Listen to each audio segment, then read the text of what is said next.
Good morning, good afternoon, and good evening to where it is in the world you are streaming. Here on Twitter, as well as those of you on YouTube, it has been a minute since I've been seated in this seat for a post game show, but that is where the content is headed. Now that we approach the playoffs, as promised, you probably remember this messy couch decor. I might as well just keep it and keep it all natural in here. This is what you see is what you get. What's happening, people? Bringing back the post-game show directly here to Twitter. Been doing it on SiriusXM the past couple of years. We have changed our schedule around a little bit, and it's freed up some time. So for those of you that are have not been watching the daytime show during the regular season, I have informed the audience that we are pivoting this now to a post-game show when the playoffs begin. And you better get used to the darkness. You better get used to me sitting in this seat from the Radio Roulette days and the Late Night with Wob days. This will be exactly where you find me for the entirety of the playoffs. Gonna have some different names in the chat. Yeah, so we got some shit to talk about here, people. Let's get right to it. This is meant to be a playoff preview show, and I am afraid that what the San Antonio Spurs have just done has cost themselves a chance at the title this year. I'm willing to speak on that with conviction. So tonight, the Spurs are 10.5-point favorites against a zombie Nuggets team with their entire main rotation out, with the exception of like Bruce Brown. I know Strawther had a big game last year, but Jokic plays only the first half. He goes bonkers. The Spurs had to win this game, people. You had to win this game. The result of them losing it. The NBA playoffs are always about matchups and your path.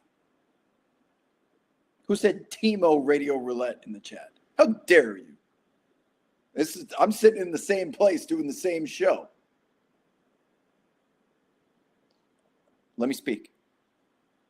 Well, here's what was at stake for the 10.5-point San Antonio Spurs. If you win this game tonight, and I thought it was kind of questionable not playing Wembanyama. I know he's been hurt, but considering he just went out there and played in the previous game to get to the 65-game mark, there was a full day off, and they're playing at home. You think maybe you can squeeze 20 more minutes out of Wemby tonight to guarantee this victory. Because if you do, you send Denver to the Oklahoma City side of the bracket. And everything that I say now for the next 5 minutes or so is going to be disrespectful to the Minnesota Timberwolves, who have proven to be the most formidable opponent that the Denver Nuggets have had since they were winning a title. But the truth is, the Nuggets are on what? They finished the season on a 12-game winning streak. They are as elite as they have ever been. And in the NBA right now, there are three teams pretty much: the Thunder, the Spurs, and the Nuggets, and then everyone else. And because your path relies so much, and you can put Boston in there too, by the way, but just hear me out. The NBA champion relies so much on the butterfly effect, sometimes even a domino effect, but importantly, their path to the championship. We have seen the Los Angeles Clippers tank in the final week of the season to try and end up on the other side of the Western Conference bracket. Remind me, Howard, they were fined for playing whatever that dude was, whoever that dude was in the for the Clippers. They lose the game tonight, and now San Antonio has permitted Denver to finish as the 3 seed in the West, which, based on this bracket you're looking at, means that San Antonio, assuming Denver as well as OKC were to advance, and Daniel Oturu, yes, Daniel Oturu was the name of the guy for the Clippers that night that went 5 of 21. But the Clippers, if Kawhi didn't get hurt before that conference finals, the Clippers correctly tanked their way to being on the more advantageous and ideal side of the bracket. And let's remember, not every matchup is desirable for one team as it is another. But for the Spurs, you controlled your own destiny in having to play only one of Oklahoma City and Denver. Now, because they're the three, you're going to have to play Denver in the second round if they beat the Wolves, and you're going to have to play Oklahoma City in the conference finals if they were to advance as well. If you were to win this game tonight, Denver would have ended up as the 4. They have to go deal with the Houston Rockets. They probably beat them. But then guess what? We run back the semis that won 7 games last year, where Denver was so good, they still almost won that series with half of the team and Aaron Gordon on one leg. They could have taken themselves to the limit, and you get to deal with whoever was left over, and the Spurs have completely fucked up tonight. They went from a team that has proven during the regular season that they can beat Oklahoma City. They're probably the most ideal matchup against Oklahoma City, may now never get the chance because Denver is the perfect matchup for San Antonio. Denver tonight really had nothing to play for. I mean, they're going to end up having to play both teams anyway, so they weren't affected. And what San Antonio has now gift wrapped, the reigning champion Thunder, is a path to the finals that will be some bums in the first round coming out of the play-in tournament, some terrible team like Steph Curry and the Zombie Warriors, or who knows, the Portland Trailblazers, the Phoenix. God damn, that's a sweep. Going to be the walking wounded Lakers or the team that can't score in the final 5 minutes in the Houston Rockets. They will demolish both of them and then deal with whoever's victorious from the trial by combat that occurs between Victor Wembanyama and Nikola Jokic. We will be coming back to Sunday, April 12th, a couple weeks down the road, because a San Antonio team that was absolute to represent the Western Conference in the finals, despite being this young, despite Wembanyama being this soon in his, have just completely fucked up. Because in my personal opinion, they will not beat the Denver Nuggets 4 out of 7 times, and they will never have the opportunity to run it back against Oklahoma City and show why they beat them so many times during the regular season. This is a game you had to win, and you were being booked as a double-digit favorite, and you lost. You lost because you didn't play Wembanyama, but that's not an excuse. This Spurs team has beaten up on teams even without Wemby, and you still lost to a team that played Jokic only for the first half and then their bench guys in the second. Of course, it's a credit and a tribute to how good the Denver Nuggets are right now in this season. But San Antonio may have just stifled their expedited journey to the finals and getting Wemby that type of experience this early in his career, because I don't think they will beat Denver.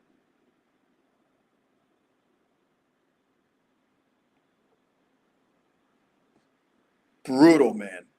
Today was supposed to be a whole bunch of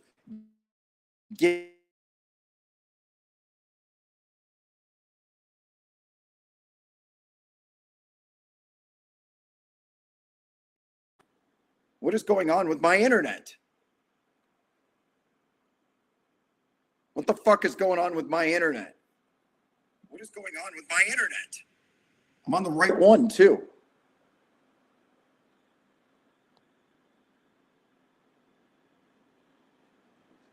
Thanks for the feedback, Fate Loves Irony. Fix your internet. Thanks. I've been trying to fix it for years.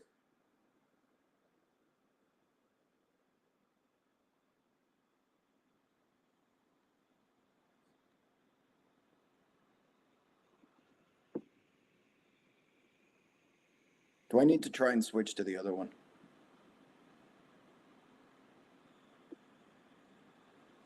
How many words are you guys able to switch to the other one? How many words are you guys able to hear from me per rant?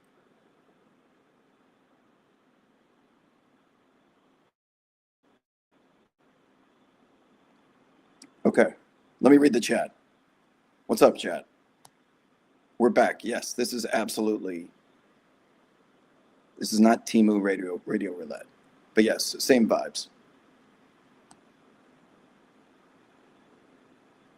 Helwick brings up a good point. He says, I'm not even joking when I say I'd rather play Wemby tonight and rest in game one versus Portland and Phoenix. Yeah.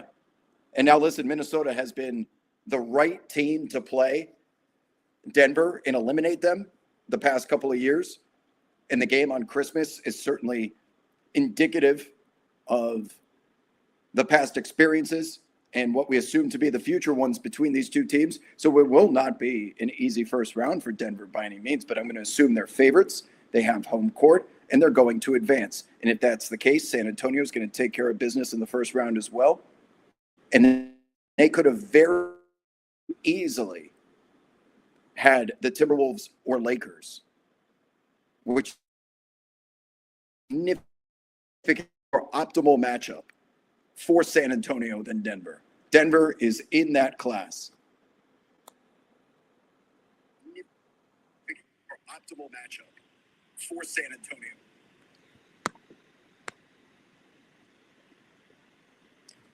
Chat, I am going to try and switch internets because this one is fucking up as always. Bear with me stay tuned. I'm going to try and switch. It takes about 30 seconds to reload the stream. Do not go anywhere. I'm going to see if the other one is better. This is the one that usually works, but it's not doing well right now. So just stand by, will you? Don't go anywhere.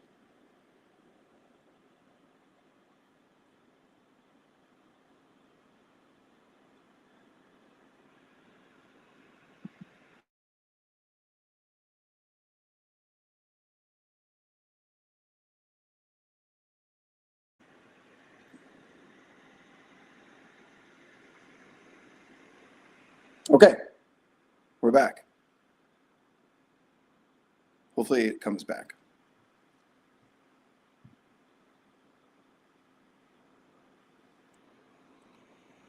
Comes back. Okay, we're back. I switched internet successfully. Let me continue reading through some of these chats. Because yes, the Orlando Magic, that is as bad of a loss. You thought San Antonio's was bad? The Magic are now going on the road in a play-in tournament game after losing an opportunity to even potentially qualify for the playoffs directly if things would have fallen their way. Like, they have earned their punishment.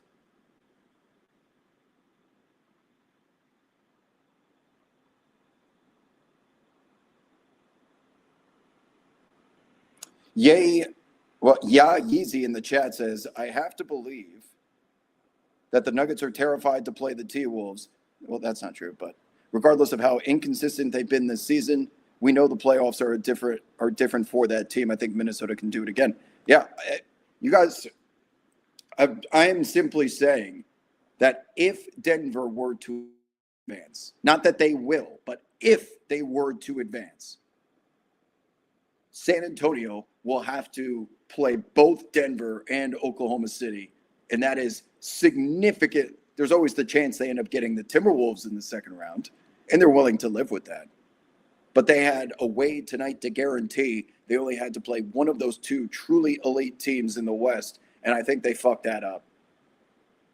Anyone that has watched Denver these past 2 months, you do not want that team on your wearing the opposing jersey on your home floor.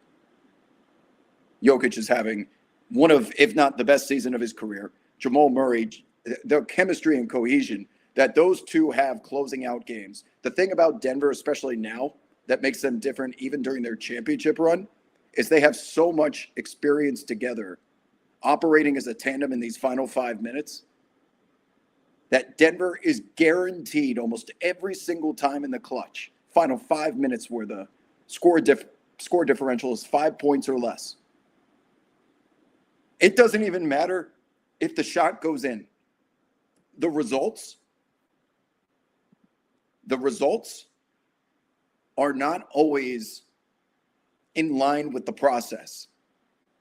But I can guarantee you that the Denver Nuggets will always get an open look regardless of the circumstance.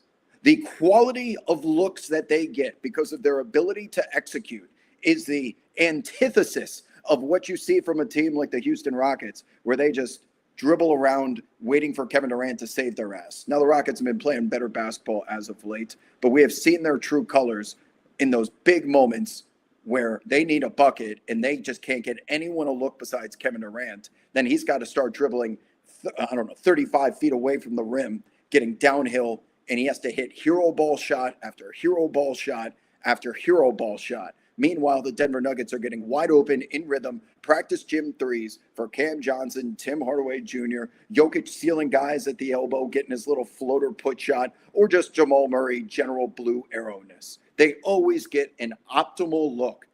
And considering there are 15 possessions in the final 5 minutes of a game, that is a huge sample size.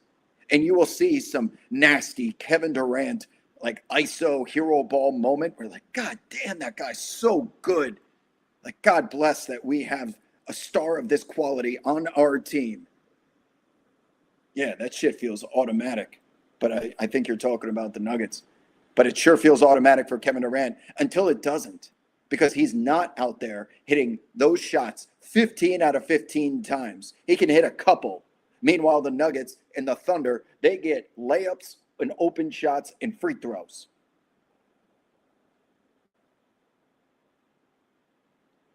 Denver is like full steam ahead right now. Everything that made them the juggernauts in 2023, 2023, that is on full display. They have resolved all of their issues from a season ago with their not only roster depth, but roster versatility, that they have guys that can come in there and do different stuff. Julian Strawther now has had the Strawther Game 6 against Oklahoma City. He can be trusted. He's not even really the first man off the bench either. They have Valanciunas to back up Jokic. When he comes off the floor, yes, Denver's defense is still in question, but that is no longer a liability, and we're not having to rely on Russell fucking Westbrook, the walking, breathing Monopoly chance card, to come out there and hold the line, hold down the fort when Jokic needs to catch one of his breathers. They had Russell Westbrook out there creating offense in the year 2025, and they still almost beat one of the best teams ever.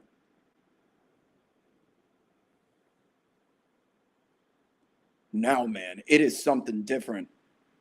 When Jokic and Murray and those guys were out during the regular season and they turned Peyton Watson into the Western Conference Player of the Week, they got a 40 ball from Jalen Pickett. They have crazy depth, people. Crazy depth now.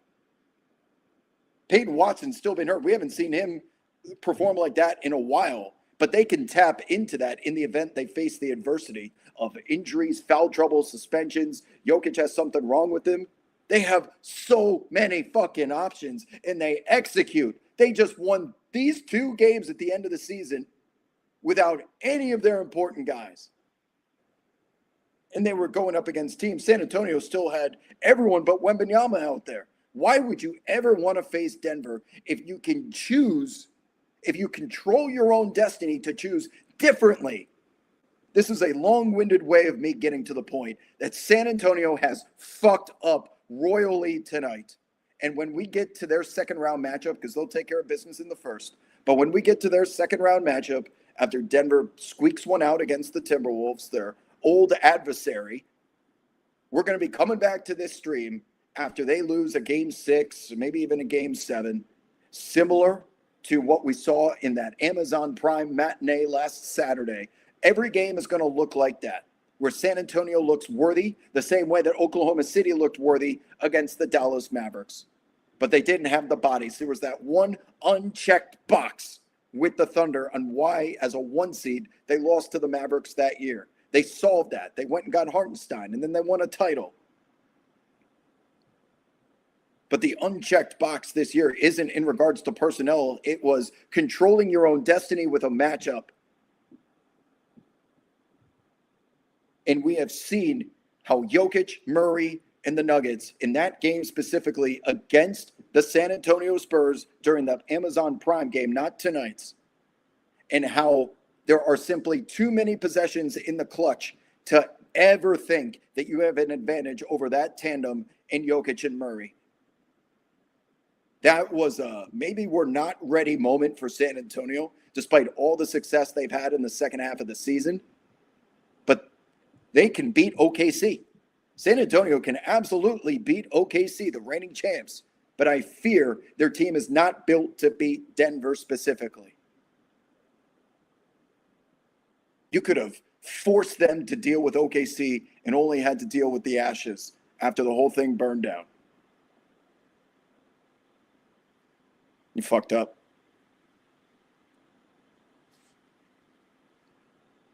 And oh, by the way, the Magic shitting the bed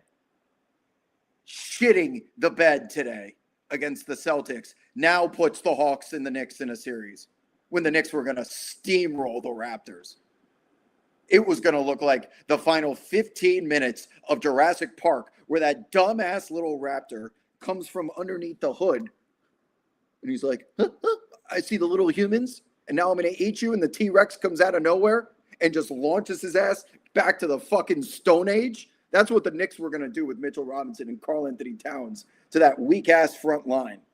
And now we got to deal with the Hawks because the Magic shit themselves. Who brings a friend to the party who shits themselves? Like, who knows this guy? How did he get in here? Who's he friends with? Why is he so drunk that he just shat himself? How embarrassing. And now the Knicks have to take the friend to the Uber because he can't be in the party anymore. That's what the Magic did to us tonight. The Hawks are fucking good.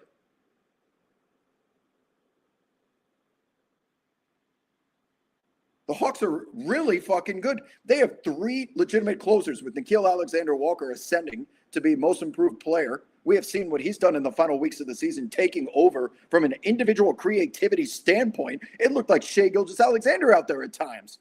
I'm exaggerating and being a tad hyperbolic, but at times it sure reflected like a guy that's been in the gym with him all summer long working with the same trainers. CJ McCollum, part of a team that went to the Western Conference Finals in the Trailblazers, knows how to close. And then, oh, by the way, they have their franchise cornerstone in Jalen Johnson. Now, they don't have the front line to compete with Mitchell Robinson and Karl-Anthony Towns, but these have been wars the Knicks and Hawks have had. And I fear that the Knicks are now headed into a series that's going to look awfully similar to the Pistons won last year when against the Raptors. Have we had a single game this year where we've beaten them by less than double digits? Probably not without me looking, but it sure felt that way. And now you got the Cavs and Raptors. They should bring back NBA TV for that one. And yeah, the Raptors undefeated against the Cavs this season. They got to be feeling great that they went from their least ideal matchup to their most ideal matchup. More comments, people. This is a Q&A, a live Q&A. I am not here just to yap. And I want to give a quick shout out to our partners at ProfitX here who are sponsoring this stream. And I hope that all of you who are looking to get into investing, sports investing at some point, these playoffs, consider ProfitX as your home. I don't think they have prices up yet. Let me take a look for playoffs here.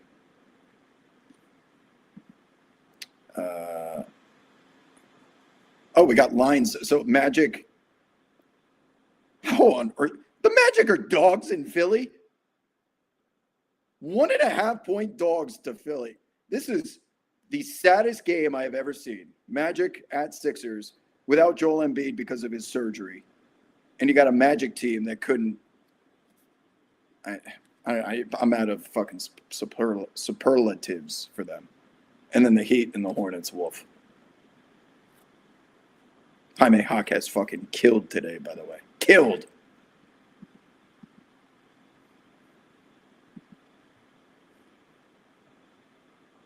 Okay, back to it. Comments. Oh, sorry. I got a little distracted.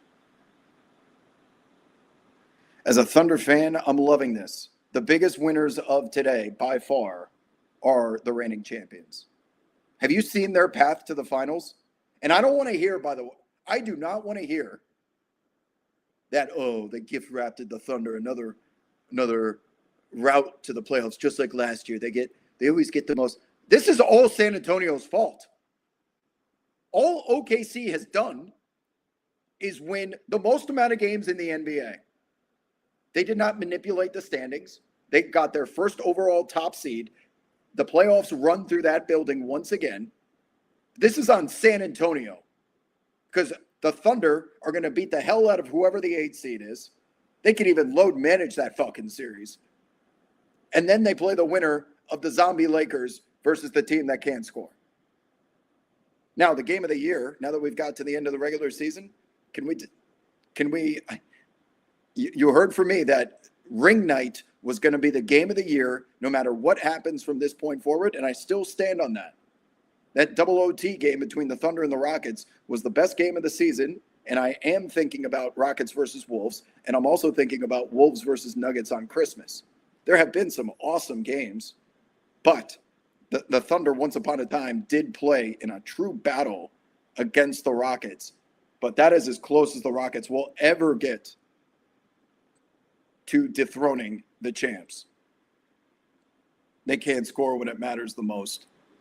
And if OKC is within single digits in the clutch, that will be erased because they do not know how to execute. Ime Udoka's done a decent job recently of getting Kevin Durant downhill off the ball so that he doesn't have to just go run and catch a grenade near the logo. That wasn't working for the longest time, despite him hitting the game winner in Charlotte after the All-Star break.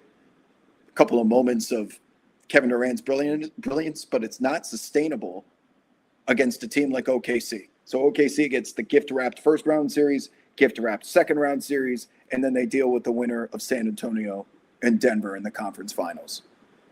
I would argue they don't have a true opponent until the conference finals. Slipping Sammy says, I'm so shocked the Spurs did this. Thunder path to the Western Conference Finals is laughable. OKC gets a freebie second round, yes. Steve, as long as Luka doesn't come back, but even then, we've seen what OKC has completely embarrassed the Lakers every single time they played them, with the stars, without the stars, a combination of stars. That'll be as close to a 4. I'll give the Lakers maybe one game with Luka, maybe one game, game 3 or game 4 in Los Angeles.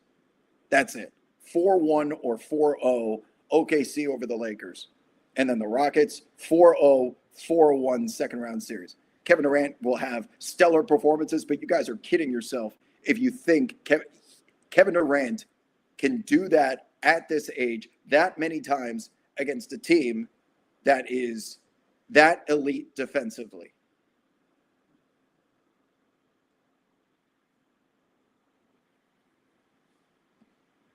And that's one of the big questions going into the playoffs, by the way. How will the officials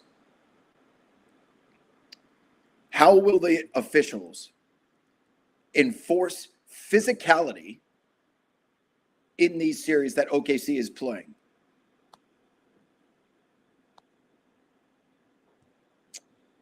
Because if you have a Tony Brothers series where the whistles go into the pockets, a Scott Foster, you get a bunch of crew chiefs towards the end of these series, right? So if it's a game 7 between Denver and OKC, whatever, you're going to get Zarba, Kennedy, Foster, Brothers, Malloy, Gucci ref, whatever his name is. And they traditionally allow a lot more physicality, which means Lou Dort's going to get away with grabbing and holding like he does. Keeson Wallace is going to be able to get handsy. They let a lot go. And that's OKC at their absolute best when they're permitted to play like that. And even if they're not, OKC does the best job of any team when it comes to training the referees. This is a thing. Okay? If you don't believe me, talk about it on the daytime show on SiriusXM with former players and coaches all the time. Training the referees in the first quarter so that when you get to the fourth and the second half, they have whistle fatigue the same way that voters do. You get tired of voting for the same person. I want to go with something else and find the new shiny item. Referees operate in a similar way. Because if you're blowing the whistle on Lou Dort in the first 6 minutes of the first quarter, we're going to continuously get you used to all of the hand checking and grabbing and ways that we blast through screens so that you can't call it all. And by the time you get exhausted from blowing all of those little ticky-tack fouls on OKC, you're not going to be doing that for the next the game will last 4 hours if you were to officiate Oklahoma City in that micromanaged way.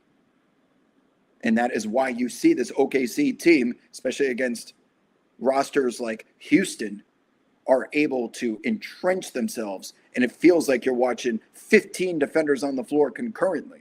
The way that they move, the way that they reach, the way that they do all of the things that have made them one of a historically great defenses in the game.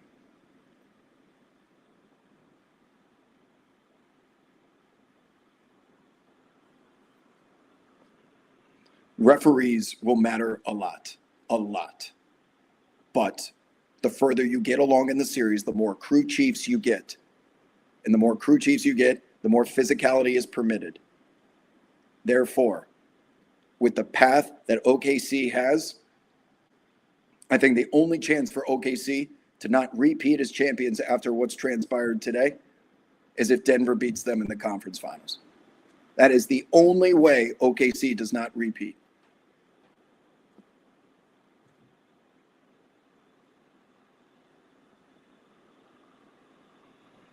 Sorry, more live chats. There's a lot of you in here. Let me catch up for a second. What's up, Bayo? It's fascinating after 82 games and with massive championship aspiration that your season may literally be decided by this moment. Yeah. I've been standing on business since Friday, and I told you San Antonio has to win this game. Not only for their sake, but for the rest of the NBA's, because you will be gift wrapping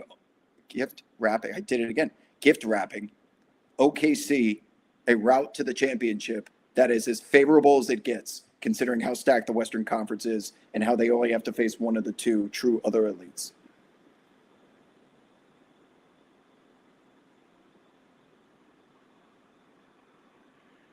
Wobb's got that shitty LA Spectrum. Yes, Mike. Shitty Spectrum internet that has like 20 Mbps upload speed on the fast version. Are they interviewing the Pacers fans on Inside the NBA right now?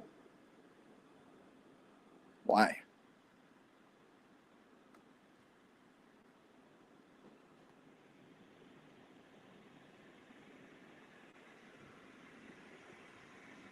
God, sorry. So many chats here. I'm going to keep catching up. Houston got a gift with not getting Denver in the first round. The Nuggets are on a roll. Agree. Brightro Bautista. Yeah, now the Rockets just got the Lakers with their entire team banged up. The Rockets are going to win that series, yeah. I'm not a doctor, man, but considering that Luka has a grade 2 hamstring strain and he signed for long-term money, why would the Lakers – this would be different if they knew he was leaving next year, but that he's going to be with the franchise and essentially picking his roster. Why would you risk rushing him back and having a serious injury, having all that money committed to him? Something tells me he's not going to be around for the first round series. I don't know anything, so don't consider this reporting. But just logistically, pragmatically looking at this, tough.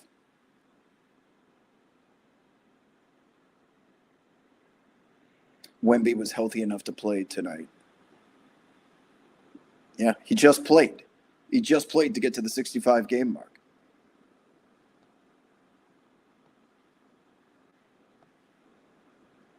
Jaime is our Mexican Jesus.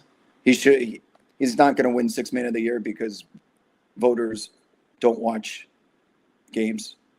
Jaime Jaquez has been the best sixth man easily this season. Keldon is a part of a team that is winning, and it's easy to justify voting for him.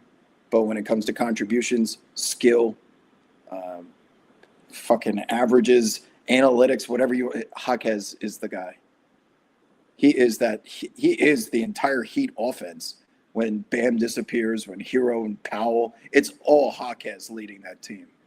I don't know how anyone that actually watches the games can think otherwise.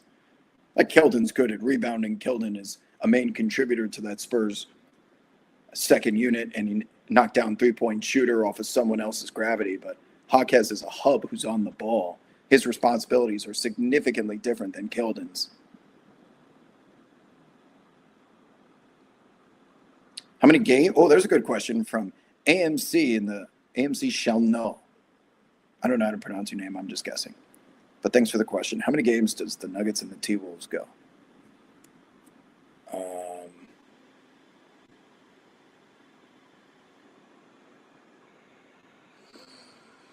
many games does it go? Is it going 7? I just can't trust the Timberwolves this year, man. Their roster is pretty much the same from the teams that have given the Nuggets hell these past couple of years, but this is a different Nuggets squad. They have home court.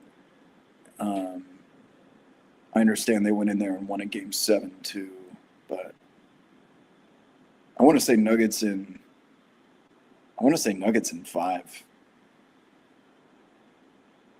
Man, that's no, Nuggets 5 or 6. 5 or 6. One Herman's in the chat asking which playing game is most interesting.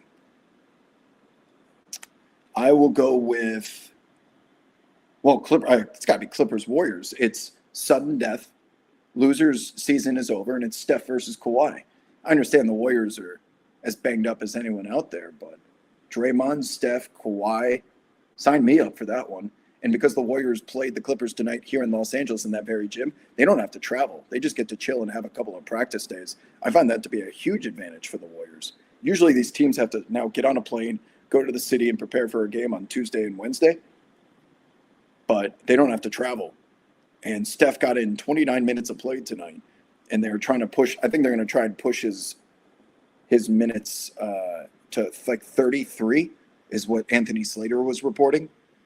That's a pretty decent chunk of time for Steph, but Kawhi has been Kawhisenberg this year. I mean, he's having the best season of his career. So looking forward to that one, I would say.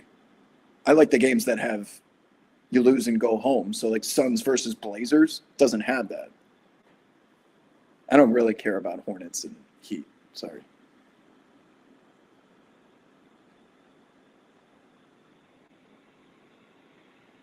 Do the Heat turn into cockroaches again? And maybe. I'm never going to count them out until they're dead. And even then, you really got to step on them.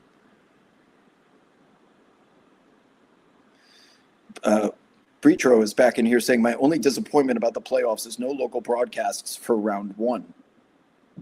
And that is the truth.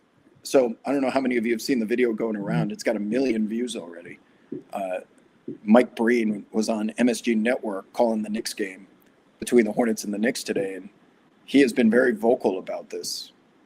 He spoke about it on my Sirius XM show as well. We talked about the importance of having local broadcasts for the playoff games because it's got voices of commentators who the fans have related to for the past 6 months that they trust, and a lot of those fans are looking for a more, what's the term I'm looking for? I don't want to say trusted. I want to say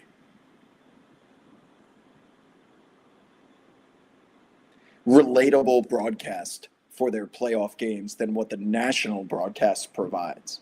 Now, they have big names, Ian Eagle and Kevin Harlan and even Mike Breen. But the fans that have been with their teams from start to finish do grow an affinity and a one-way relationship with the guys that are on their screen continuously throughout the season. That repetition of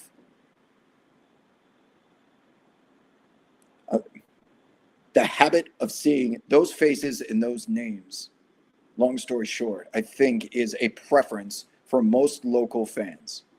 But now with the new TV deal, they do not get to simulcast those first round games, play-in tournament games, whatever. You can hear a lot of those voices probably on the team's radio station, but you will have to sync up your league pass with your television if you want to hear the call, and it's going to be a completely different experience because they're watching a different feed, telling it in a different way. Yeah, a lot of those guys, you're with the team, traveling with the team, you're telling the stories, and then you have a national team come in whose job is to cover the league in its entirety. And there's just a disconnect, I think, with a lot of fans, despite the broadcast is supposed to be, better because it's national. They have more funds, more resources, and they have the biggest names. It gives it a certain feel to it. But those first round games, you want to hear your home announcers. I think a lot of, considering the previous broadcast deal, for how long that went and how many times a series was broadcast by the regional sports network, that's going to be a change that a lot of people figure out here in the near future that's really going to upset them because they've been so used to it. Like baseball always goes to the national, so it's coming. But considering that this is the first year, it might be a problem.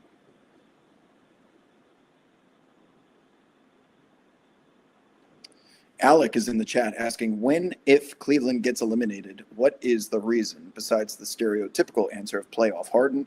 That will be the first reason because James Harden is inevitable and he will lose you guys a series at some point. But I will point to a series in which Evan Mobley does not shoot proficiently from the three-point line.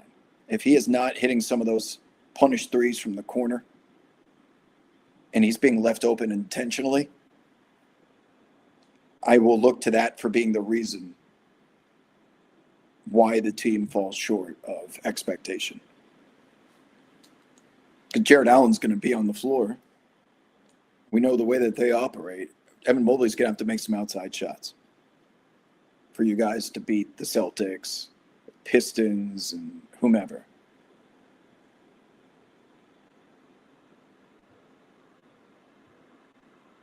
Carter, what's happening? Says, just here to say what's up, Wob. So excited for the playoffs. I'll have to catch the rest in the morning. Go Pistons and go Spurs. Yeah, so this is going to be a different audience compared to my usual daytime one, running it at 3 p.m. East, 3 p.m. Pacific. We were previewing the games, but this is now going to pivot into a post-game show.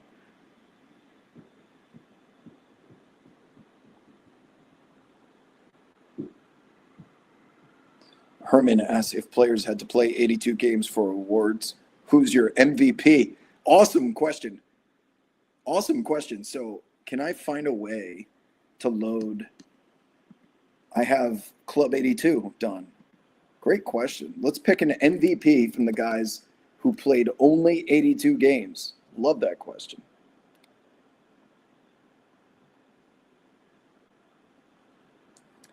I have a graphic for you all.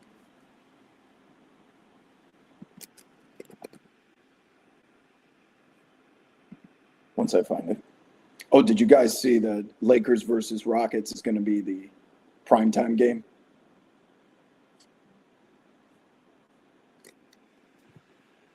I'll put that up here. And then I will go to Club 82 right here. Okay, so first things first.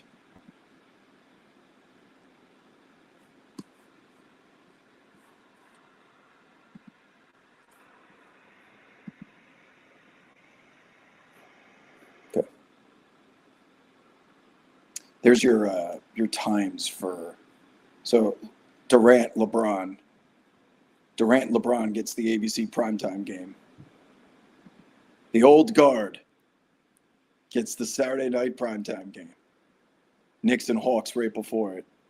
T-Wolves, Nuggets, Raptors, Cavs in the NBA TV slot. First game in the afternoon is pretty much the NBA TV game. And then the other teams waiting for the play-in tournament to conclude get the Sunday matchups. But Saturday primetime of the four series that are locked in, is going to be Lakers versus Rockets. Durant and LeBron still putting asses in seats. Otherwise, as David Stern once said, if he could pick his ideal finals matchup, it would be Lakers versus Lakers. Now, welcome everyone to Club 82. This year's class of players who were able to appear in 82 games. And a question in the chat was, who is the MVP? Who would we vote MVP if the player pool was only from the guys who were in Club 82? And the answer for me is, this is a tough one. Certainly not Desmond Bane. I don't think I can vote Mikal despite being on the best team probably here. Is Toumani Camara about to win MVP?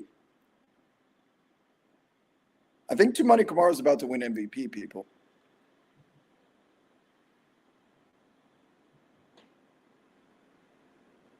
Again, the question is, you have to play 82 games to qualify for MVP. Who wins? I think it's Toumani Camara. What's up, CX? We are so back.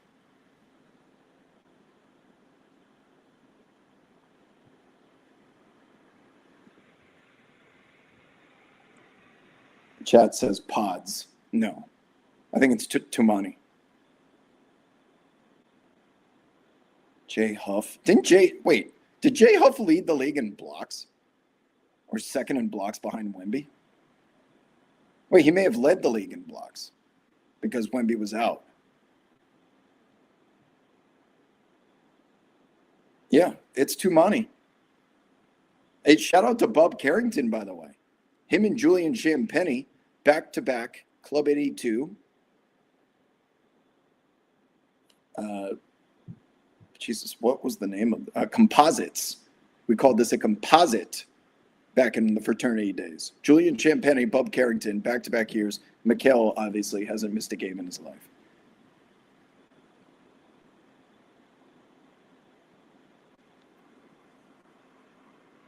Well, there you go. Toumani Camara, congratulations. You are an NBA MVP. DiVincenzo? I haven't seen any votes in the chat for DiVincenzo.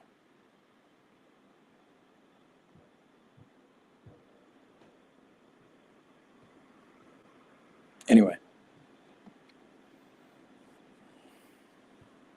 Let me catch up. More chats. There's a lot of you in here, so give me a second to get through all of these.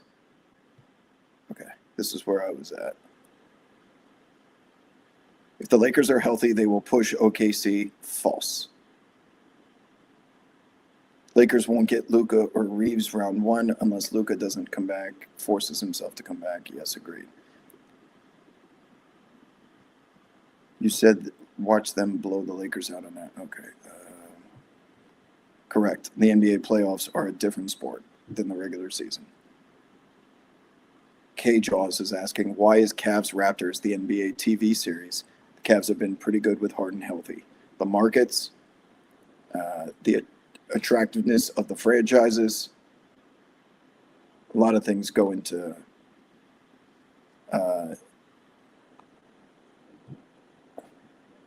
it's usually East Coast series as well, because NBA TV used to be the middle series when a series starts at 7 p.m. Eastern and there's one that starts at 9:30 or 10 Eastern. There was always that 7:30, 8 o'clock tip-off. It's mostly an Eastern Conference team, Eastern Conference matchup. But, yeah, you've got two teams who don't really have a chance of winning a title. Not the most popular franchises by any means. That's all it equates to. They have decent star power. Harden, Mitchell, Scotty, but yeah. Celtics and Knicks are always going to be the primetime options in the East.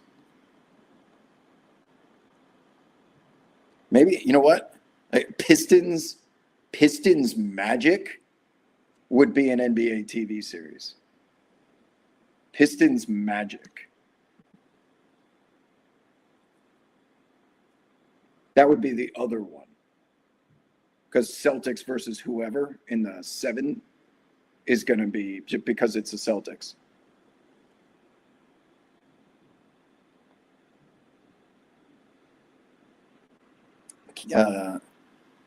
Fieri Urena. Why aren't the Magic considered champion favorites? Okay, that's got to be a troll. Callie Waffle House is asking, this seems almost laughable when I type this. That's a good start to your question. But does the health of Jock Landale seem as an important factor for the Knicks or for Knicks Hawks? Yes, actually. I anticipate Atlanta getting beat up so bad on the glass that you will desperately need and be begging for Jock Landale minutes, considering what Mitchell Robinson and Karl-Anthony Towns are about to do to them. Jock Landale, when Okongwu's face fell off a couple of weeks ago, and Landale was responsible for going out there when he had his injury, he was a decent fill-in there. But they need rebounding from somewhere, and it can't just be Dyson Daniels doing his little slithering and sneaking through the paint to get second chance opportunities, because his problem is that Josh Hart is going to be on the opposite side, replicating a lot of what Dyson does best.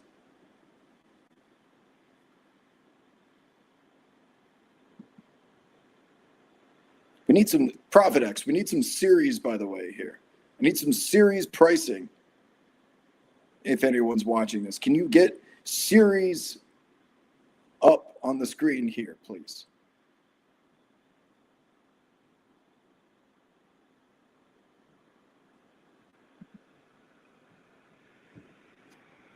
Okay, back to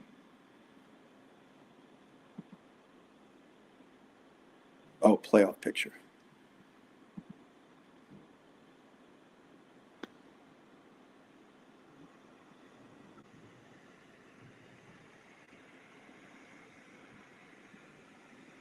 Yes, there are actually people in the chat who think a banged up Luka coming back from a grade 2 hamstring strain can beat Oklahoma City 4 out of 7 times. Luka, in the middle of an MVP run, a legitimate MVP candidate, couldn't keep this team within 30 of OKC.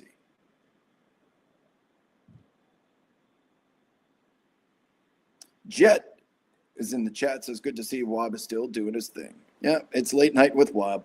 Just because I got more gray hairs on the head and in the neck doesn't mean we won't be here yapping away about some of these games as they happen throughout the 2026 postseason.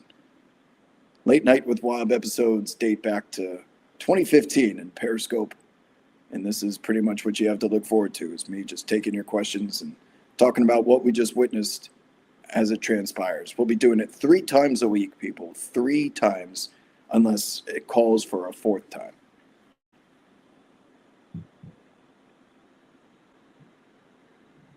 Mike says Luka is one of the most competitive dudes out there. He's not thinking about no future roster. Man is in the chamber in Spain right now. God bless. He can come out like Superman, and it will not save this Lakers team from OKC. It might help him against Houston. Listen, if Luka somehow comes back, that changes the entire prospect of the Rockets-Lakers first round series. Certainly not denying the Lakers' ability to win one of those, but they won't win a game if maybe one against the Thunder.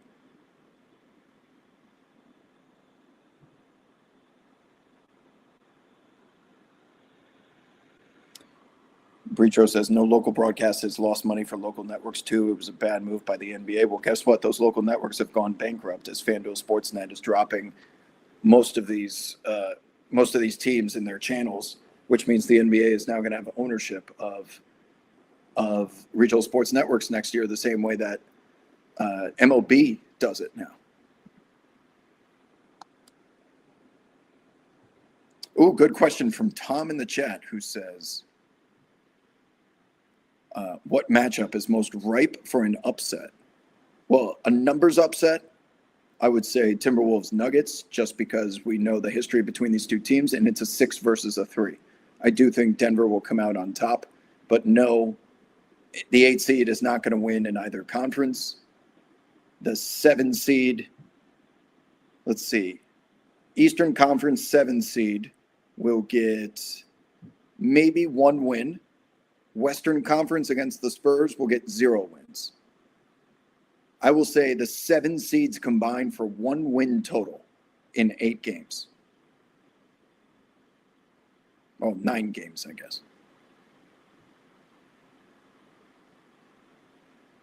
After Nuggets, the 3-6 matchups are the 2 most ripe for upsets because the Hawks are good, and we know those games are going to be hostile in Atlanta. And they're certainly going to come out of the gates flying, man. If the Hawks go up by double digits early, the Knicks are going to have to rely on their star power to bring them back, and we know Brunson's going to have to grind shit out, and the Knicks have a tendency at times to kind of be apathetic, to say the least. But I anticipate that Knicks-Hawks series looking almost identical to the Pistons series last year, in which it really required some white-knuckle Brunson half-court ISO sets to get them to the finish line, going shot for shot with a Jalen Johnson and whatnot. The Knicks will prevail, but it won't be nearly as easy as it was against the Raptors. That's right, 101.9 Radio Roulette back online.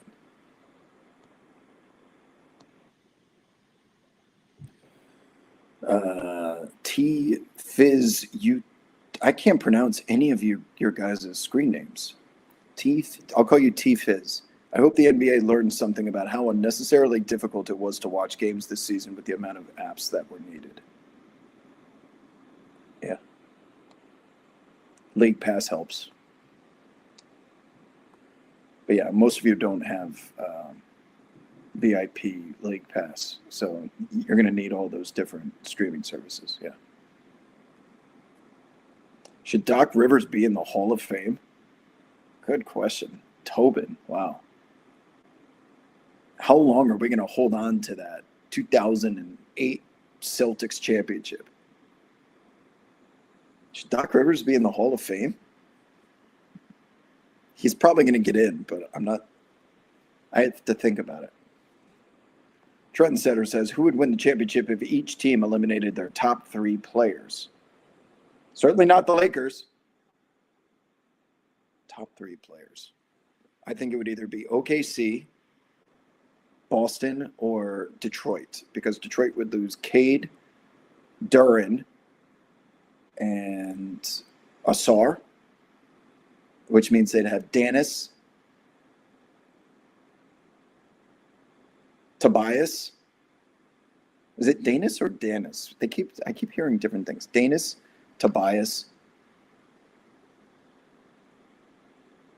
Duncan Robinson, Beef Stew, Karis LeVert. Yeah, maybe. Well, shit, the way that Baylor Shireman's shooting the basketball right now, is Boston not the answer to any of those damn propositions or hypotheticals? Sorry. K-Jol says the markets thing is fair. Cleveland title odds are higher than anyone in the East minus Boston, though, right?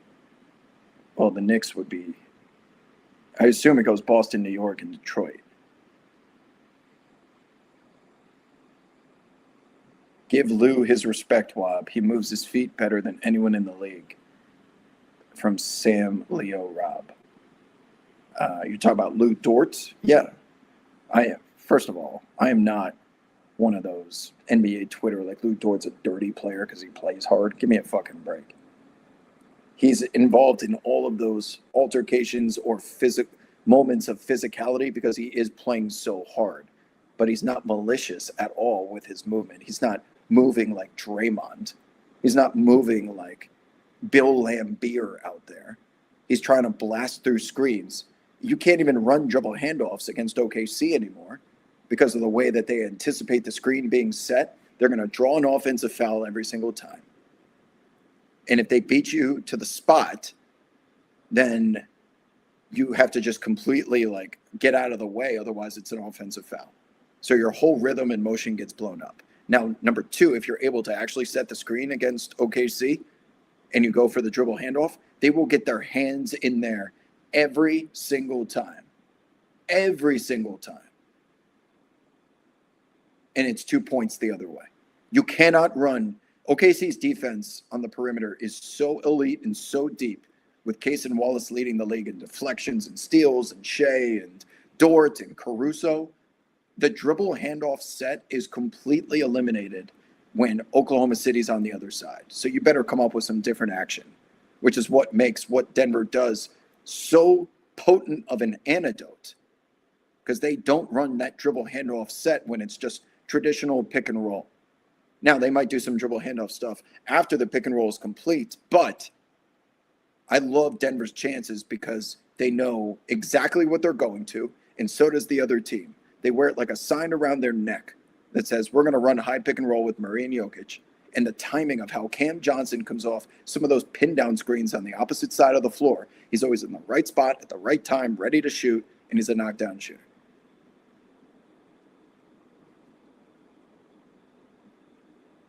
Romotron says, we're back. We are so back. Always back. Where are the slippers? What do you mean the slippers? The moose slippers? Did I reveal my moose slippers? No way. Who's the rookie of the year? Asks King Baker, asking from the home of the G League champions. Is that Sioux Falls? You know me. I hear G League. It's Sioux Falls. Who's my rookie of the year? I think Cooper stole it late. I was Knuppel for a majority of the second half of the season, but he really fell off, as did the Hornets in the final couple weeks, and Cooper went ballistic. So Cooper, I think, snuck in and won it back, despite all those threes that Knuppel hit. Sam says Rockets over Lakers counts as a seed upset. That feels kind of, they won't be favored in the. That's why I need ProfitX to come through for me and give me some series pricing here, because the Rockets are not going to be. Let me refresh real quick, see if we start getting some of these prices up. The Rockets are going to be favored to win this series if Luka and Reeves are not available. The Rockets will be favored, despite LA's home court advantage, for sure. I don't think they have odds up yet, but there you go.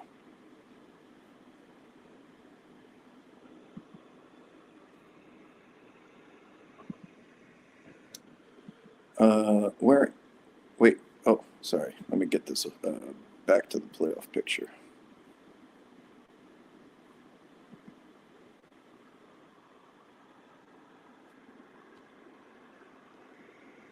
When are my playoff predictions dropping? As soon as the play-in tournament is complete. But I can pretty much tell you now, because of the matchups, how it's going to go.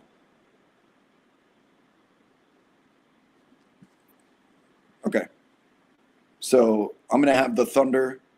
I'm going to have Thunder versus Nuggets in the conference finals, and then I need to make a decision on if I think Denver can get through. I'm leaning towards yes. I think the Nuggets are going to win the title.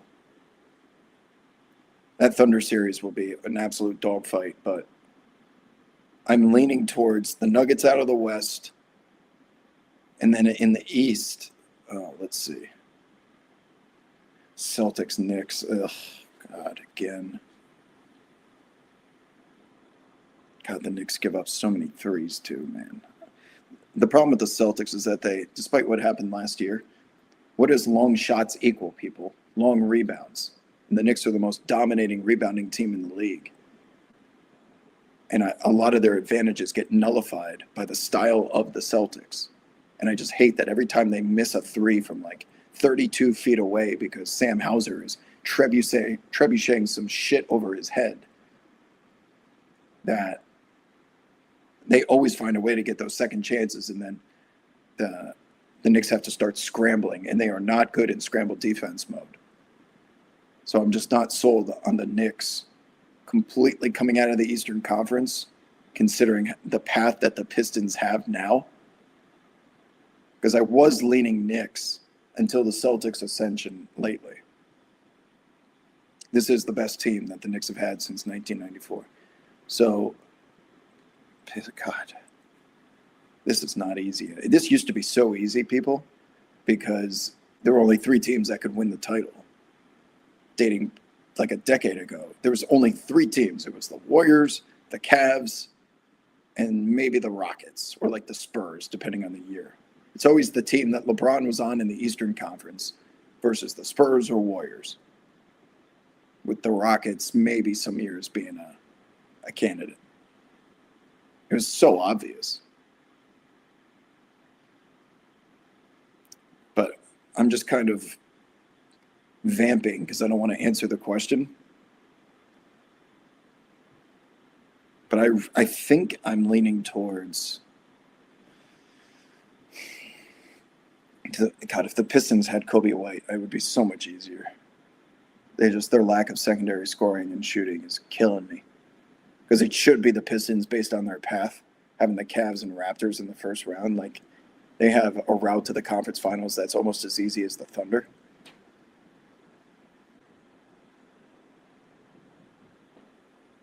I just can't. I can't put the Celtics in there again, can I? I can't. I'm gonna go Knicks Thunder. I'm gonna go Knicks Nuggets. Knicks Nuggets.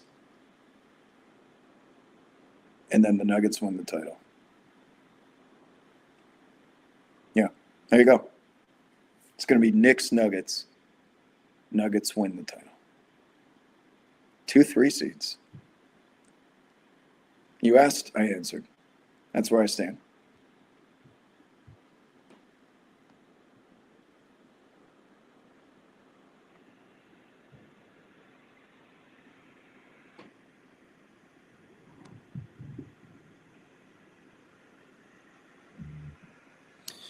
Carly, what's up? Says, what was the game of the year or your favorite game this season? We talked about it earlier in the show, but I said ring night.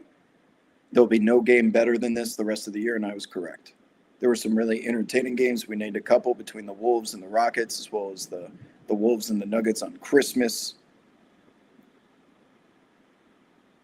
But ring night between the Thunder and the double overtime game between the Thunder and the Rockets is your game of the year.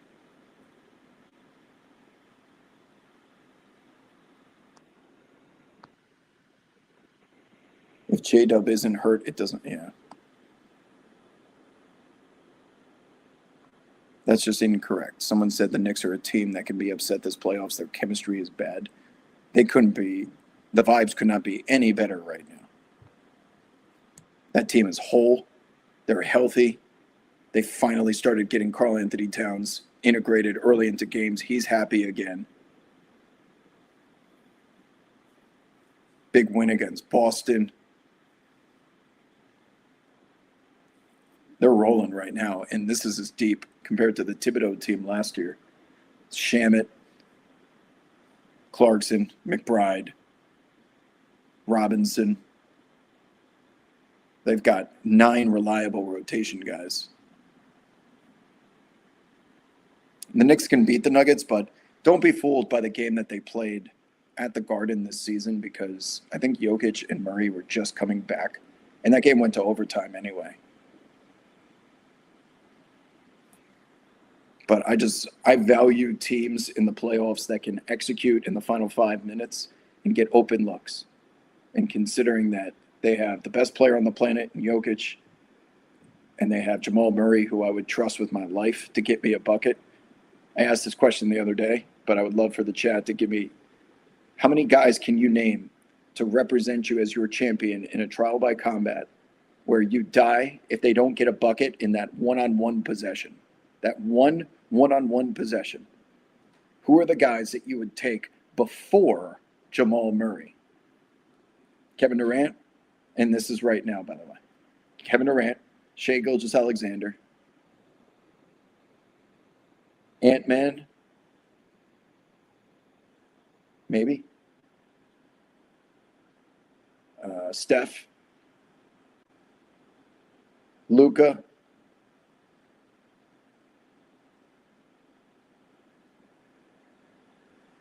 I think that's it.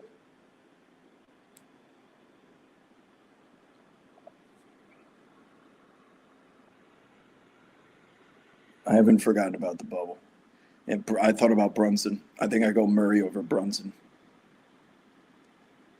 This is bucket, not getting to the. I would trust Brunson more if we're talking NBA officiating and rules where free throws also count.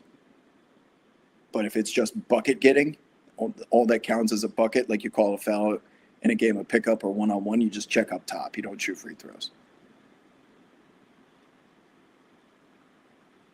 Tony says, bring back YouTube post-game live this year. Well, I'm simulcasting on YouTube right now, but Twitter will be the home base for it. Stop saying pods. So, did you guys see how many, that tweet from that account, that burner, that pods burner? So it hadn't tweeted since 2024, because it said it's not tweeting until pod scores 30. This has done 18 million views. That's crazy. That's got to be, this has to be one of the most popular tweets in NBA Twitter history. If it would actually load, I would love to show it to you. 18 million? 18.6 million with 33,000 retweets and more than 250,000 likes.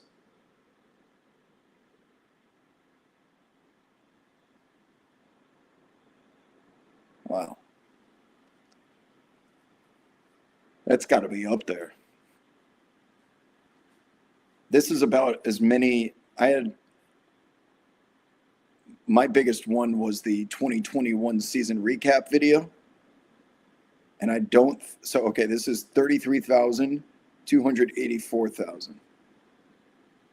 So let's see Wobb's biggest tweet.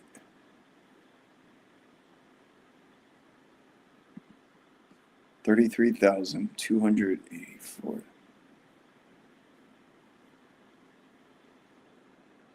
It's down here. Bear with me.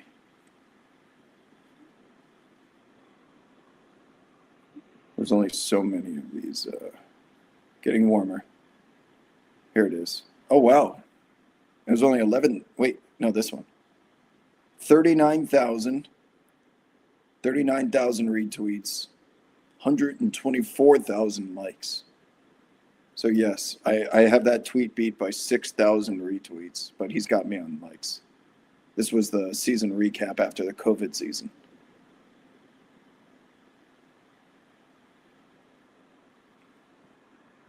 What a great video, by the way. It's under my highlights page if you want to take a trip through time. This is an amazing video. This was the Kobe death, the Disney bubble, Carmelo returning. Look at this, man. Porzingis returning to the Garden. Ja Morant was just starting to make a name for himself. There's the dunk on Aaron Baines. Oh, I remember the call. Here comes the choke out from Ben Simmons on Karl Anthony Towns. LeBron on the Utah floor in socks. Why did it just do that?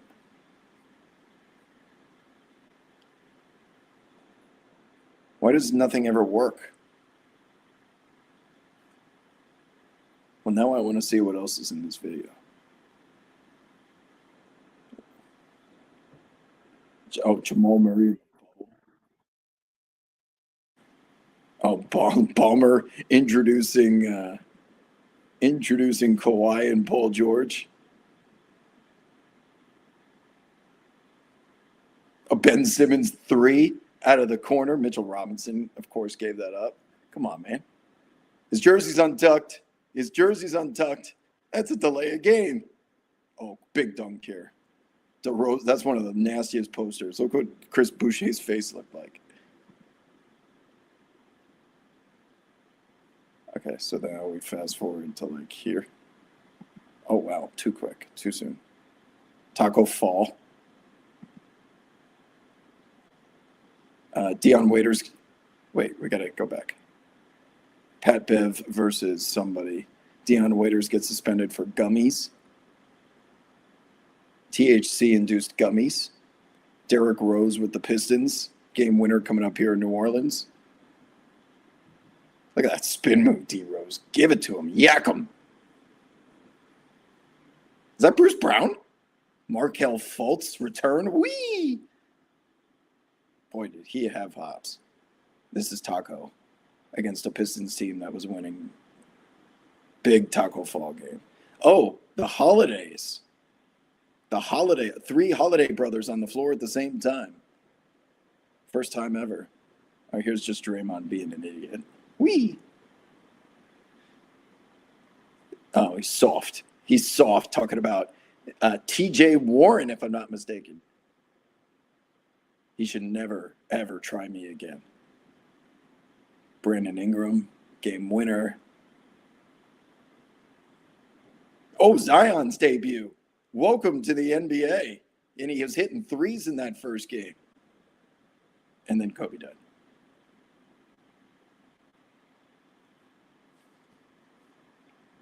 Little did we know in the basketball world that this was not even going to be the most devastating thing that happened in the next couple of months. Oh, they started doing the tributes. Do you guys want me to talk about something else, by the way, or do you want to keep watching? We don't have to watch the whole thing. Oh, this is when Michael Jordan retired the Crying Jordan meme. Right then, the Crying Jordan meme was finally gone after this moment right here. The throwback tribute dunk to Kobe. Oladipo. Mamba mentality. Perma Jake says, no, this is cool, going down memory lane. I just shot it, man. I just shot it. Oh, this is when he...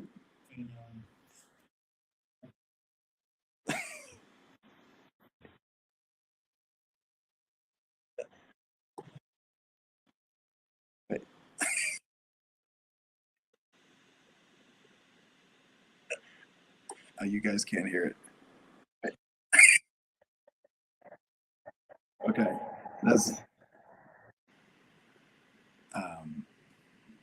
That was when Giannis wouldn't take James Harden.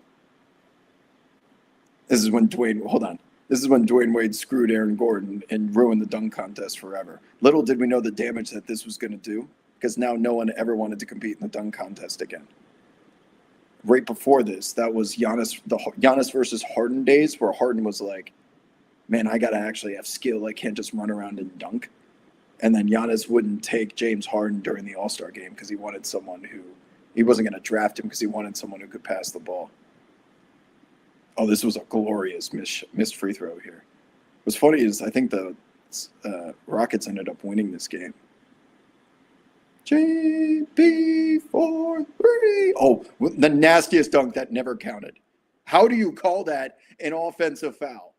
That was an offensive foul. And then we got King versus Zion when Zion was, look at this kid. And now LeBron pulls up from half court.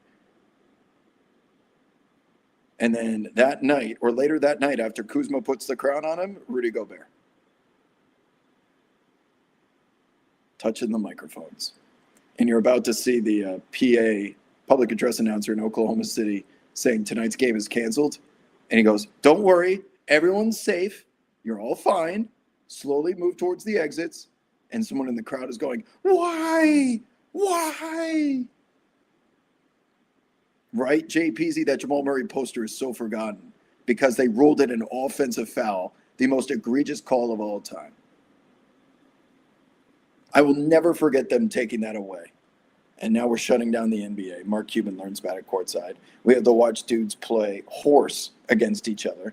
Paul Pierce couldn't even and then thank God we had The Last Dance. I was hitting him and banging him and hitting him and banging him. It took a toll on Mike. It took a toll on him. And now we're headed back to Disney.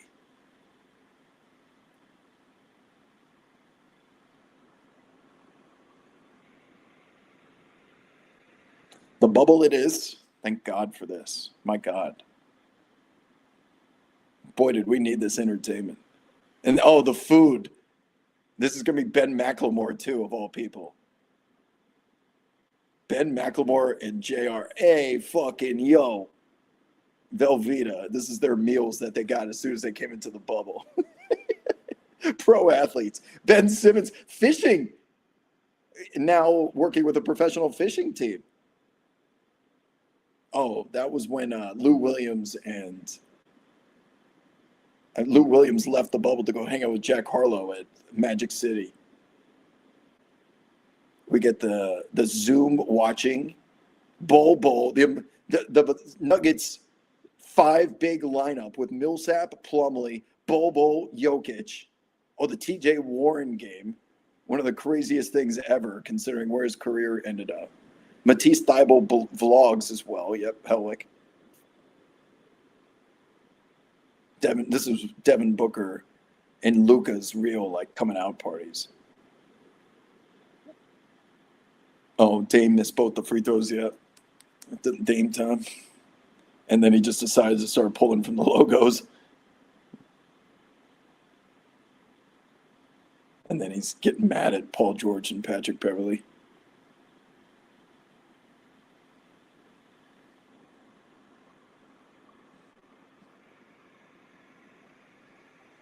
Oh, the Luka step back. He always had it out for the Clippers, didn't he?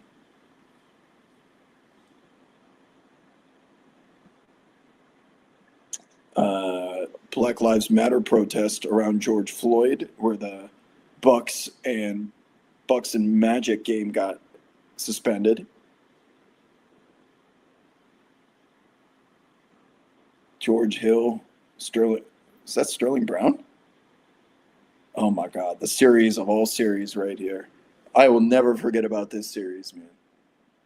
This was as emotional of a series as I've ever been without a dog in the fight. But I obviously did because I bet on Denver so much. That fucking series, man. Which the way that Jamal Murray played, that was the moment I swore to him he'd be my favorite player in the league, no matter what happened, as long as he was still an active player. Giannis's MVP, where he's on another side of the world. This is that OG Hail Mary to keep the series alive. That Nuggets Jazz series, yeah, is one of the best of any series ever played in basketball. Oh, Westbrook, getting mad. Didn't they win the first game of the series too? And then you got Fred VanVleet's daughter. I love that cut. I loved when I made that cut. Oh God, way off time. Look at the score. Look at the score. This is the man you want to put in the hall. Bam says, get it out of here. Anthony Davis, after they fail to switch, and he screams, Kobe. Oh, the Butler big face coffee series. Really built his brand on this, didn't he? That one right there. They were just too good, man. Can you believe they broke up this team? LeBron has hair. And then he's saying, we just want our respect. Rob wants his respect. Jeannie wants his respect. Blah, blah, blah, and I want my damn respect too. And that was the 2020-2021 NBA season. Nice trip down memory lane.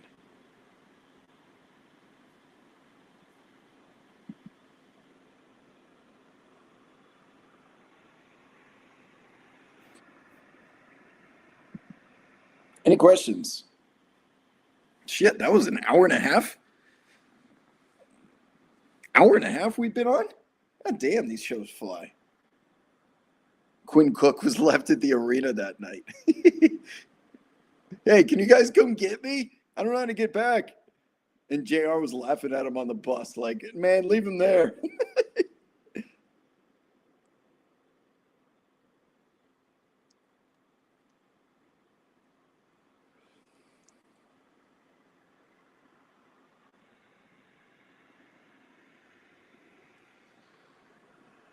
Last chance to dance, people. Any questions about the upcoming playoffs? Now's the time. Otherwise, I'll be back with you likely some point this week to do post-game shows, and we'll react to what we just witnessed. But first round playoff series. Pistons. I'll take the Pistons, the Cavs, the Knicks, and the Celtics. So chalk in the East. In the West, Thunder, Rockets, Nuggets, Spurs. And then Nuggets over the Spurs in the second round. Thunder over the Rockets in the second round.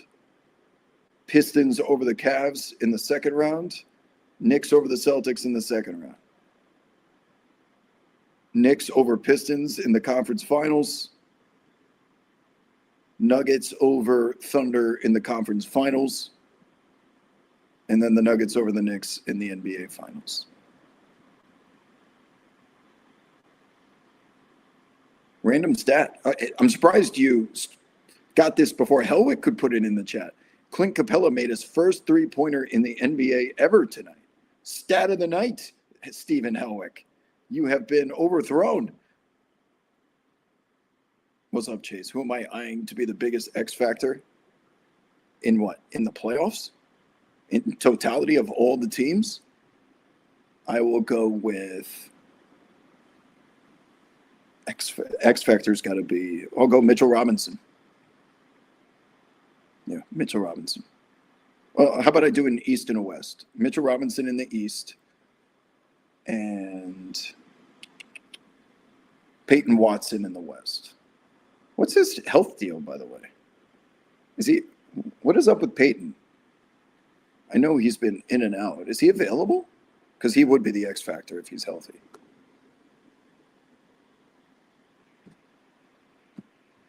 Well, does Cat qualify as an X factor? I thought that was too obvious.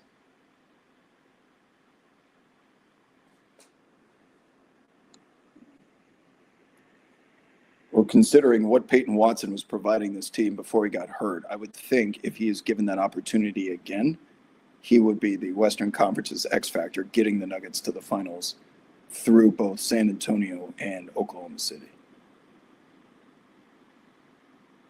Peyton has a right hamstring strain, but he should be fine when the playoffs start. Okay. So he's probably not going to make as much of an impact in the first round series as they get him back up to speed. But considering what he was producing before he got hurt, there's your under the radar player that I think will matter the most in that respective conference.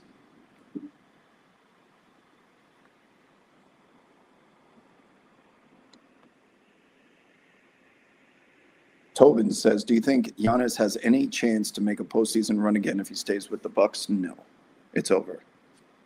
They need to move on from that immediately. That cannot go on again. You're just doing everyone a disservice, including the fans. That is so over. There's a question in the chat also about my end of season awards, which I published yesterday. I can get that for you now if you just bear with me. And I will guarantee that every single one of these will be what is voted for, with the exception of six man. So I'm going to get every single one right, but six man. But I won't come off as six man because I'm right, but other people are not right. Give me a second. I got to scroll your boat.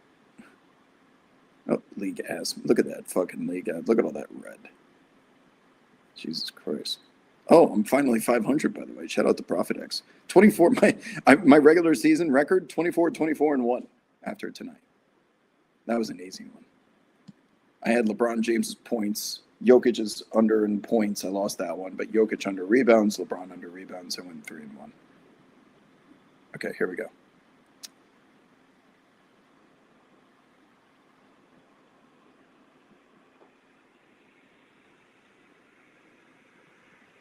Okay.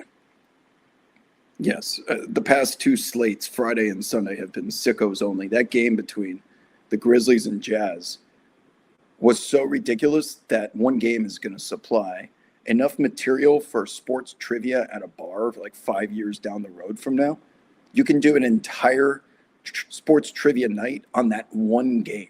The players involved, the number of triple doubles, 2 off the bench, 3 in one game, never been done before. The worst plus minus in a triple double effort of all time by double digits. Yusuf Nurkic was responsible for the one prior to.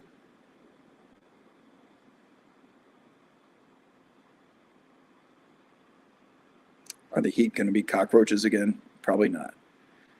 What's up, Max? Are there any teams in the play-in that can make it past the second round? Hell no. How about a team that can make it to the second round? Let's start there. Can you name me one? Because it's not going to be Philly without Joel Embiid. I assume his appendicitis surgery is going to keep him out. It's not going to be the Suns. It's certainly not going to be the 8th seed in the West. That leaves 8th seed in the East. You're telling me Charlotte? You're telling me Charlotte or Miami is going to beat the Pistons? Hell no. Anyway, MVP is going to be Shai Gilgeous-Alexander. Defensive Player of the Year. You're looking at the very far right column here, people. Is going to be Victor Wembanyama. Cooper Flagg, I think, will end up stealing Rookie of the Year back. Most Improved Players, Nickeil Alexander-Walker. I went back and forth with Jalen Duren for most of the second half. Jalen Duren was awesome, but Nickeil Alexander-Walker is ascending to be that go-to option, man. He is so talented now as a scorer. He's not just a 3-and-D guy. And let's not forget, he was going to be out of the NBA potentially after the Utah-New Orleans trade. And, is there a role for this guy in the NBA anymore? And now he's closing games for the 6th seed in the East. And not off of Jalen Johnson's creativity himself, by the way. He has been something special for them. Easily the signing of the summer, Nickeil Alexander-Walker. But Most Improved Player had the most volatility of different faces that I changed my mind on throughout the regular season. Now, keep in mind, week 1 or hole number 1 is the week of Christmas is when I start doing this. But I had some Denny Avdia, I had some Jalen Johnson, some Jalen Duren, but I end on Nickeil. Same goes for 6 man. I had 1, 2, 3, 4 different faces, but Jaquez is the man. Coach, it was Joe Mazzulla for quite some time, considering Boston's overachieving during a gap season or bridge year, whatever they called it, and how he was able to get them back to the 2nd seed in the East. But J.B. Bickerstaff, when Cade Cunningham went down, all that team did was win tough basketball games. And because he finished first in the East with that similar adversity that Joe Mazzulla faced himself for the first half into the first, let's call it 2/3 of the season, JB replicated it and did it better. He's my Coach of the Year.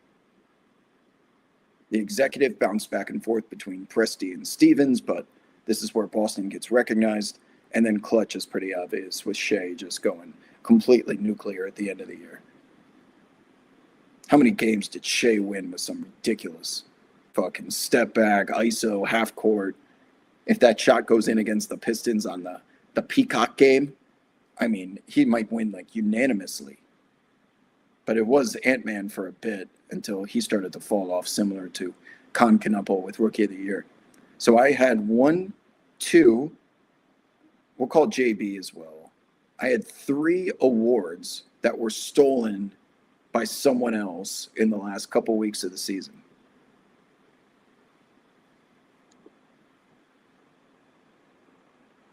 Did I ever have Tim Hardaway Jr. for 6 man? No, hell no. It was going to be, well, until Nas fell off too. So Nas fell to 3rd. I'd go Jaquez, Keldon,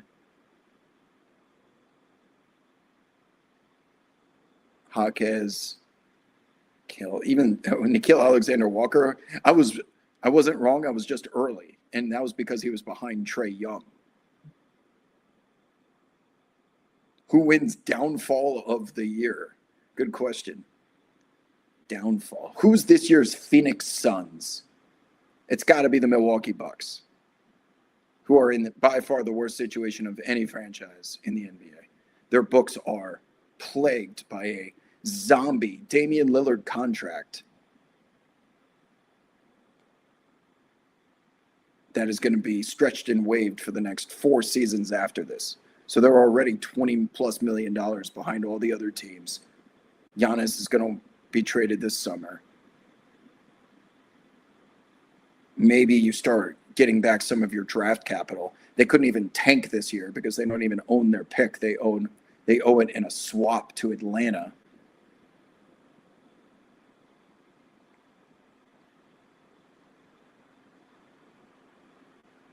But man, if you're a Pelicans fan and a Bucks fan, you are nervous going into lottery night. The Pelicans do not want the Hawks in their pick for AJ Debonsa in this incredibly stacked draft to end up in the top 5, because we know how stacked with talent of franchise cornerstone guys this draft is. And then you have the Bucks, who have to swap their pick with the Hawks if it were to be better.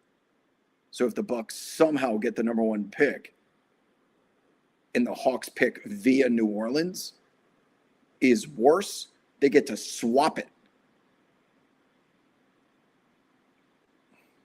Lucas in the chat is saying, are we back for regular late night with Wob? We are.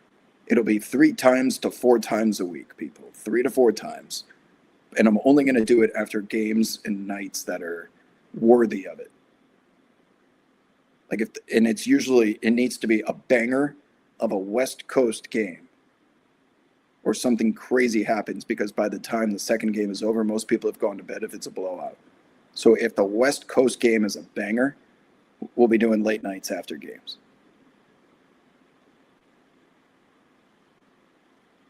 Who wins best deadline deal? That's a good question. Best deadline deal? I got to think of Charlotte with Kobe White. Certainly not the Bulls with Jaden Ivey. Jose Alvarado was a big one. Luke Kennard was a big one.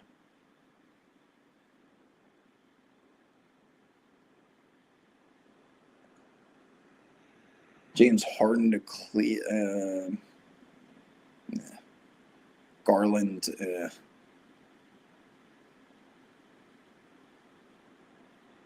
That's right. Hours.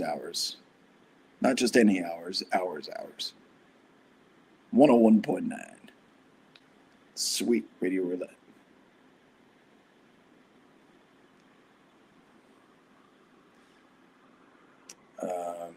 I'm thinking of other trades. Am I missing anything? I want to say Kobe White. Atlanta, CJ. May I interest anyone in CJ getting Trey off the books for CJ? And that by trading Trey, it was addition by subtraction, because now Nickeil Alexander-Walker steps in and is making the most of his opportunity.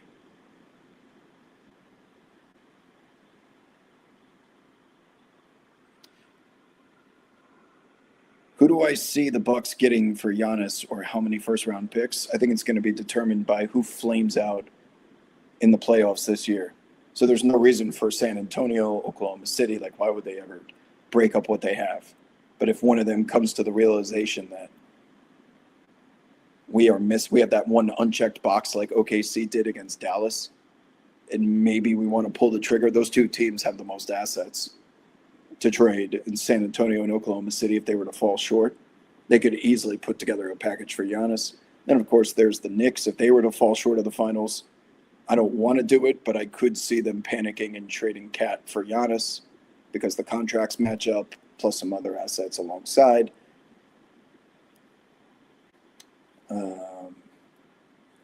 Miami just doesn't have enough. I love Khalil Ware a lot, Ware Minyama. But him, Hero, and Wiggins and whatever, no thanks for Giannis. That's not a bad. I would trade if I was Milwaukee. My ideal trade would probably be Evan Mobley for Giannis. Yeah, If I could get Evan Mobley for him, plus other stuff, give us some of our draft picks back. I'm sorry, I would take that because Giannis is donezo in Milwaukee. That's not a bad proposition, but you'll have to find a way to match some deals, some money. Oh, good one. Great J Box says Io to the Wolves. That was a great pickup. Yes. Thoughts on Diawara getting playoff burn? I don't think he will. There's just too many vets in front of him, and the rotations are going to shorten down to 9 guys, 8, 9 guys. So it's going to be Clarkson, McBride, Alvarado, and Mitchell Robinson, the 4 guys off the bench. And then after that, probably a Diawara.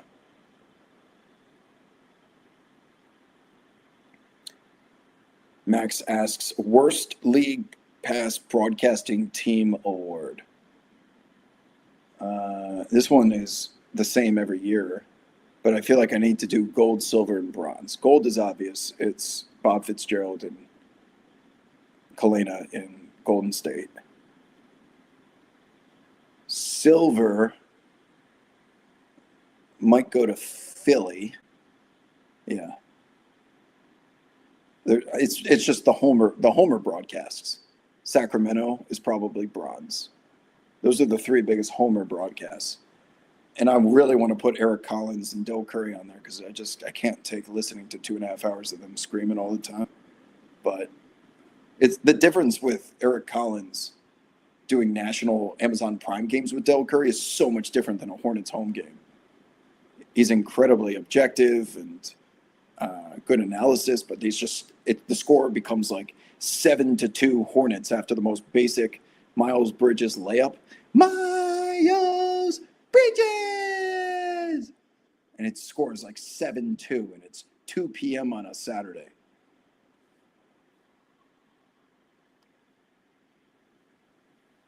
Oh, yeah. I shouldn't be naming these people. I'm sorry. Yeah, the OKC broadcast. I can't believe. Like, I'd always kind of known how Homer they were, but the analyst there is as bad as I've heard in quite some time. I can't believe how Homer that broadcast is.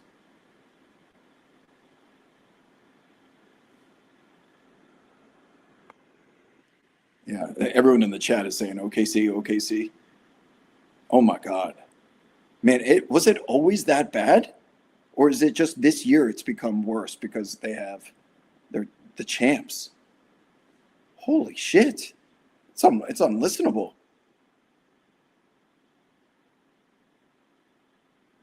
Do we need to change this to say something nice about Colin Gillespie? No, we can't change the segment. Say something nice about Royce O'Neal. As long as he's in the league.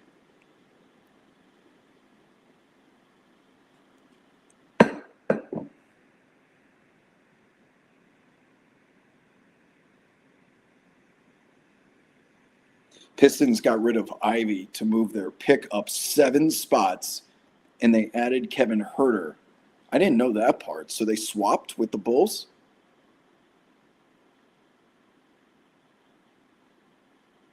And they got Kevin Huerter. That's a big signing, yeah. Yeah, because they need shooting, man. They desperately need shooting. Like, name me right now, because Cade's on the ball, and we know Duncan Robinson. Name me the next best Detroit Pistons 3-point shooters.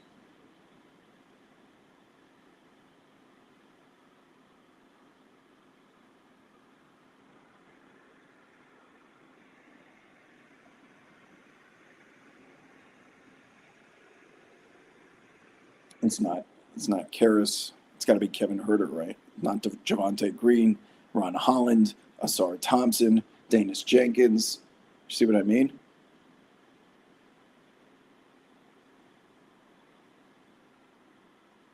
Can I talk about the Mike Breen situation? What do you mean?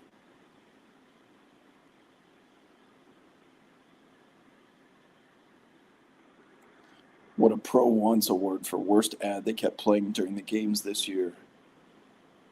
Yeah, there weren't that many annoying commercials compared to was it the Johnsons or the Millers got tickets to the game? I forgot. The Robinsons or something. That was super annoying. The last year was the Droid or Google something with Taylor Rooks and Drewski that they played a million times.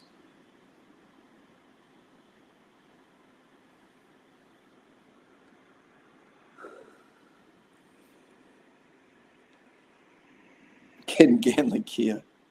The Andersons.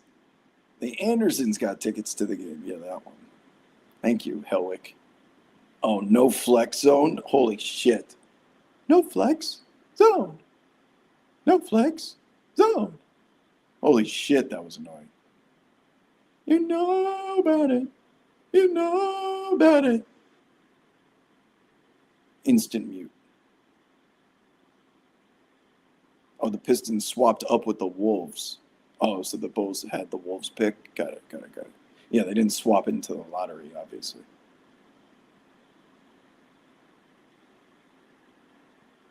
Worst ad equals lemon pepper wings.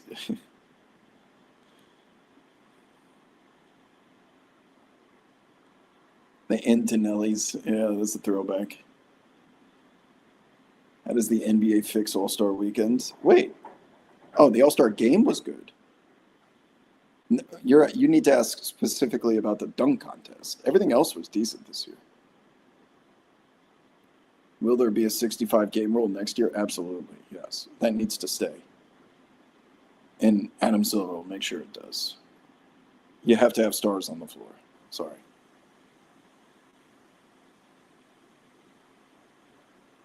As you could tell, the way that this season ended, man, people getting rugged all over the place.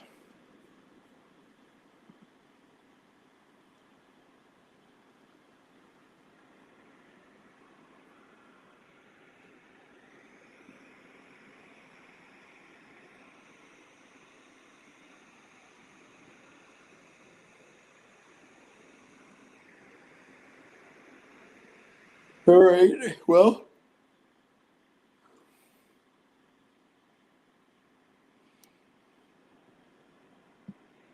my friends, I think this is going to do it for this hour. I've been on for an hour and 48 minutes. God damn. 2014 Pitbull NBA playoffs theme is the reason Mr. Worldwide will always be my favorite artist. Yeah, that ended up being a surprisingly uh, aged well song.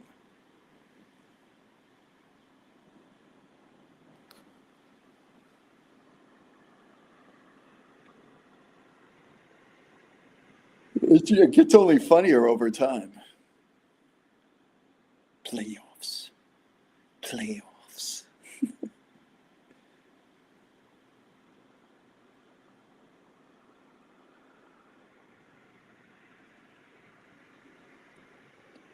No, I don't think I'll be able to do. I won't be able to do the Gallo song or Helwick playing the sax because that's all in OBS, and I don't know if I still have the videos. I'm using StreamYard for these streams, OBS for police chase stuff.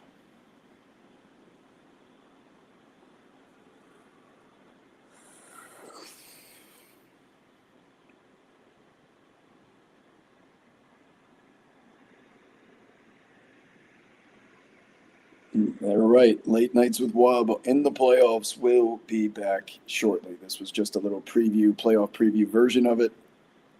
But for now, I'm getting sleepy. My League Pass menus are finally done. That shit takes like 30 minutes every night. League Pass menu is done for the season. No games tomorrow. I'm on my way to Vegas for about 4 days, so I'll be flying at night after the SiriusXM show. But I will likely be back after the games on Tuesday or Wednesday. I think doing post-game shows if something crazy happens. Oh, we should definitely do it for Wednesday because Steph versus Kawhi. Yeah, that might be a game worth talking about. But yeah, playoffs, as much as the regular season was terrible, the playoffs should be the opposite. I think you're going to see a lot of healthy whole teams, some great hoops, and some awesome matchups with Victor Wembanyama a chance. I don't think he will, but he has a chance to, like, we're going to have a conversation if some shit happens with Wemby. A real conversation. This will be the quickest that someone has become the best player in the world if he's able to upset Denver and Oklahoma City en route to taking the Spurs to the finals. Usually these generational players, faces of basketball, takes until exactly year 6.